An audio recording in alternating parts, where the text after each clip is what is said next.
में हम आपके लिए सावन महीने की भोलेनाथ की एक बहुत सुंदर कहानी लेकर आए हैं।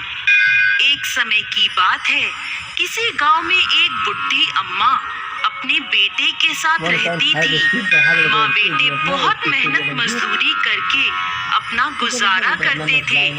एक बार बुढ़ी अम्मा के मन में विचार आया कि अब उसका पुत्र विवाह के योग्य हो गया है, अब उसे अपने लिए बहू ले आनी चाहिए। कुछ समय बाद बुढ़ी अम्मा ने अपने बेटे का विवाह एक सुशील कन्या से कर दिया। उसकी बहू बहुत सुंदर, सुशील और संस्कारी थी। वो नित्य प्रति जल्दी उठकर घर की साफ सफाई कर स्नान आदि करती और भगवान शिव का अपने घर में ही पूजन करती। विवाह के कुछ समय बाद सावन का महीना आया।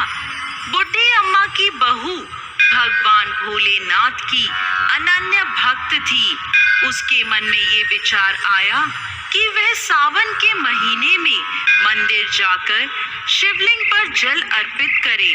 अपने मन में आए विचार को उसने अपनी सास से कहा, माताजी, सावन का महीना शुरू हो गया है, मैं शिव मंदिर जाकर पूजा पाठ करना चाहती हूँ, शिवलिंग पर जल अर्पित करना चाहती हूँ।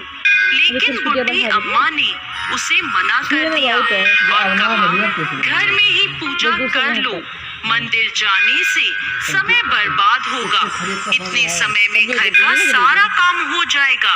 ये बात सुन बहू उदास हो गई, लेकिन कुछ नहीं कर सकी। उदास होकर घर के कार्यों में लग गई। उस दिन उसने कुछ अन्न जल ग्रहण नहीं किया।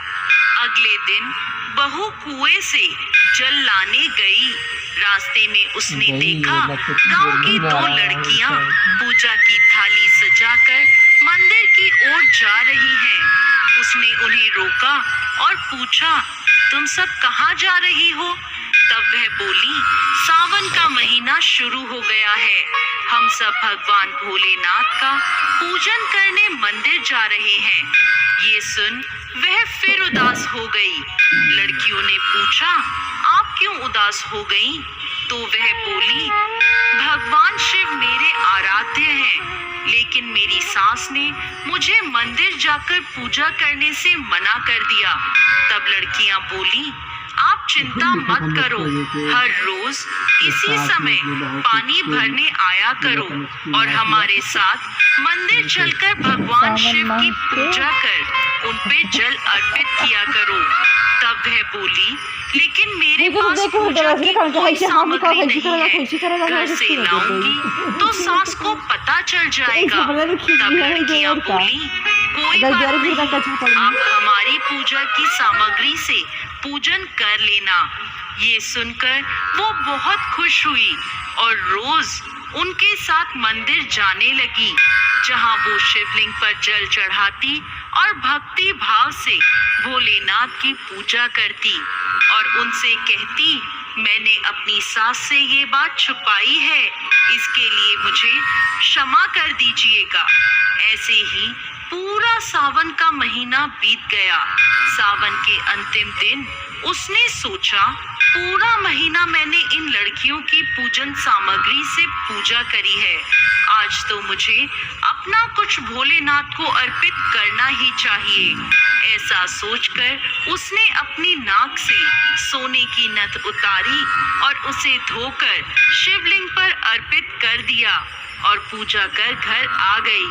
घर आकर वो अपनी सास से नजर छुपाकर इधर उधर घूम रही थी, क्योंकि वो जानती थी कि उसकी नाक में नथ ना देखकर सास जरूर पूछेगी कि नथ कहाँ गई।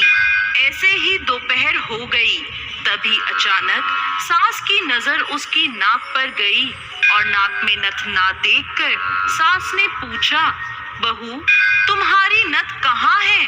तो वह बोली, माँ जी, मुझे नहीं पता, शायद कहीं गिर गई होगी। सास बोली, अच्छा, तो ये बताओ कि तुम आज कहाँ कहाँ गई थी, वहीं जाकर ढूंढ लेंगे। बहू बोली, मैं सुबह पानी भरने गई थी, तब तक तो मेरी नाक में नथ थी। इसके बाद मैं उपले थापने गई थी। सास बोली, चलो वहीं चलकर देखते हैं। दोनों वहां पहुंचे जहां बहू ने उपले थापे थे।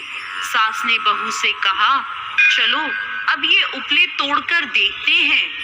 दोनों सास और बहू उपले तोड़ने में लग गईं। जैसे ही दोनों ने उपले तोड़े, दोनों के उपलों में एक एक नथ निकली। सास बोली, नथ तो एक ही थी, ये दो कैसे हो गई? इसके बाद सास ने एक एक कर सारे उपले तोड़ने शुरू कर दिए। अब सास उपले तोड़ती जाए और उन सब में से नथ निकलती जाए। सास ने बहू की ओर देखा और पूछा, ये क्या मांजरा है? तब बहू ने सास से क्षमा मांगते हुए सारी बात उसे बता दी और कहा, ये भगवान भोलेनाथ का आशीर्वाद है। आज मैंने सावन की समाप्ति पर उन्हें अपनी नथ अर्पित की थी और उन्होंने मुझे इतनी सारी नथ वापस कर दी।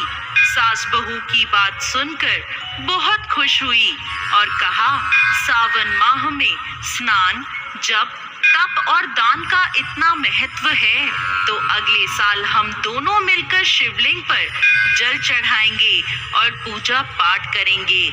अगला सावन का माह आने पर दोनों सास बहू ने नियम से सावन का स्नान किया, पूजा पाठ, जप तप किया। भगवान भोलेनाथ की कृपा से बुढ़ी अम्मा का घर अन्न धन के भंडार से भर गया। बहू को एक सुंदर पुत्र रत्न की प्राप्ति हुई।